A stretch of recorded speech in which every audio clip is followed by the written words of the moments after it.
정의당의 원내 진입 실패가 기정사실화되고 있습니다. 녹색정의당이 비례대표 정당 투표에서 1%가 나왔습니다. 오늘자 KBS 한국리서치 여론조사가 발표됐습니다.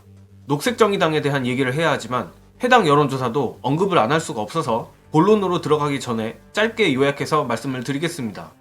최근 국민의힘 후보 적합도 조사 여파로 보수 초과표집 여론조사가 난립했고, 이를 받아 언론이 여조라이팅 작업에 들어가신 것 많이들 아실 겁니다.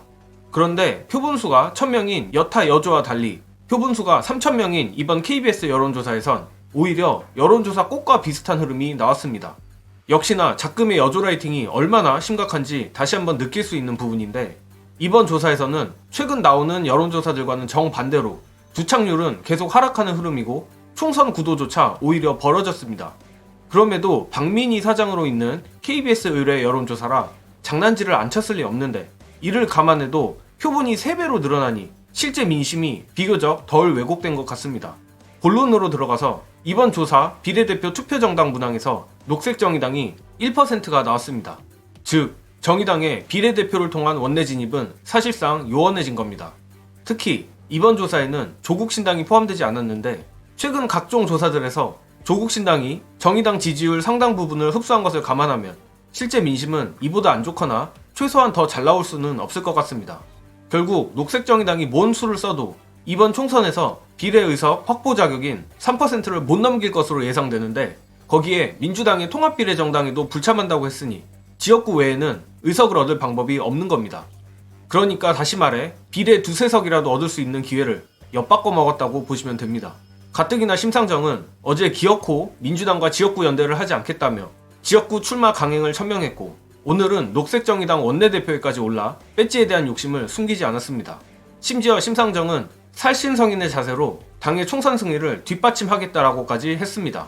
누가 윤두창 정권 개국공신 아니랄까봐 끝까지 민주진보에 회방을 놓고 있는데 어쩌면 이토록 후한무치한지 모르겠습니다.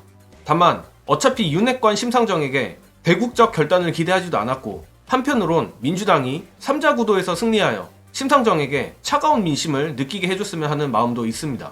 관련해서 심상정과 맞붙게 될 유력주자 김성애 소장의 고향가 판세 보시고 이어가겠습니다. 진보 진영의 표는 두 사람이 갈라먹고 국민의힘의 어떤 후보가 이 사람을 혼자서 갖고 가면 결국은 어부지리로 국민의힘 의원이 될 가능성은 없나요? 심상정 의원이 지역 내에 있는 보수 유권자들을 또 열심히 설득해서 표를 많이 갖고 계셔서 그렇습니까? 지역 내에서 스펙트럼이 넓기 때문에 네. 민주당하고 정의당이 충분하게 여유를 갖고 겨뤄볼 수 있다고, 여유가 있지는 않구나, 겨뤄볼 수 있다고 생각합니다. 연대는 안 할 것 같은데 그것은 우리 김성애 꼬마에게는 도움이 되는 일은 아니군요. 도움이 되죠.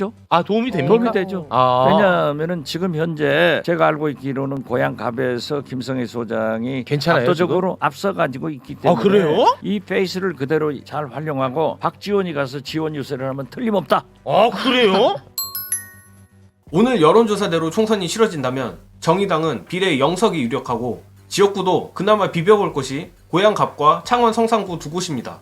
창원 성산구는 오늘 여러분께 공유드린 대로 국민의힘 배종천 후보가 무소속 출마를 천명해서 정의당과 협상을 안 해도 민주당의 당선각이 어느 정도 보입니다. 그런데 역시 문제는 고향갑의 심상정입니다. 검찰 독재 청산만큼 중요한 게 윤두창 부역자 청산입니다. 물론 아직까지 정의당에 훌륭한 정치인들이 많이 있는 것도 사실이지만 심상정의 사당이자 국민의힘 이중대가 돼버린 정의당, 현 녹색정의당이 사라지는 것도 시대정신이라 생각합니다. 고향갑에 출마한 민주당 후보들이 더 열심히 뛰어서 3자 구도에서도 압도적인 격차로 심상정을 꺾어주길 진심으로 기원합니다. 이번 영상은 여기까지 하겠습니다. 시청해주신 여러분 감사합니다.